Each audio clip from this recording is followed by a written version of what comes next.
Uy, promise, akala ko talaga task. As in, I felt bad for 3 days, hindi ko siya pinapansin. Eh? Oo. Awkward. Awkward talaga. At in, I felt bad din kasi sabi ko, uy, kuya, akala ko talaga yung task yun eh. Pero sabi ni Daniel, part of the task daw yun.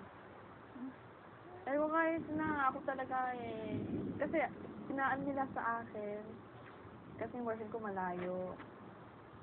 Pero, tapos, mas open ako kila ano. Tapos, si James, feel kayo. Si Mitchell, nandito yung boyfriend niya. Si Alex. Sa niya. Yung parang ganyan. So, yun. Ako yung sa bus. Eh, feel bad talaga, promise. Kaya, dinadaanan ko lang sa biro. Lahat naman din. Nagulat ako na nung kinis niya sa mga.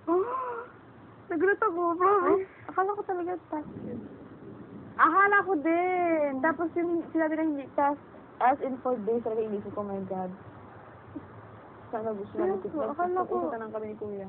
Tapos sinasabi na, uy, joke lang yun, ha? Naman ako.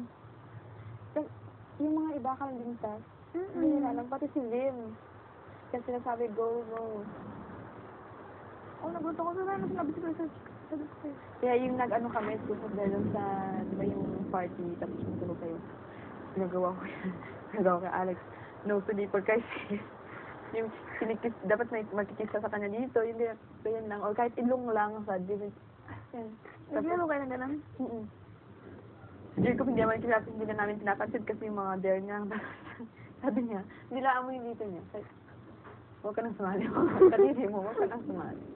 Uy, grabe kaya yun. Di ba? Ang lakas ng tip niya man. Ano? Basa yung puwet.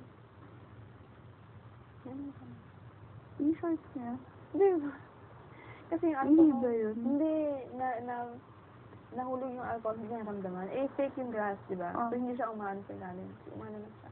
Sabi niya. Hindi niya tubig.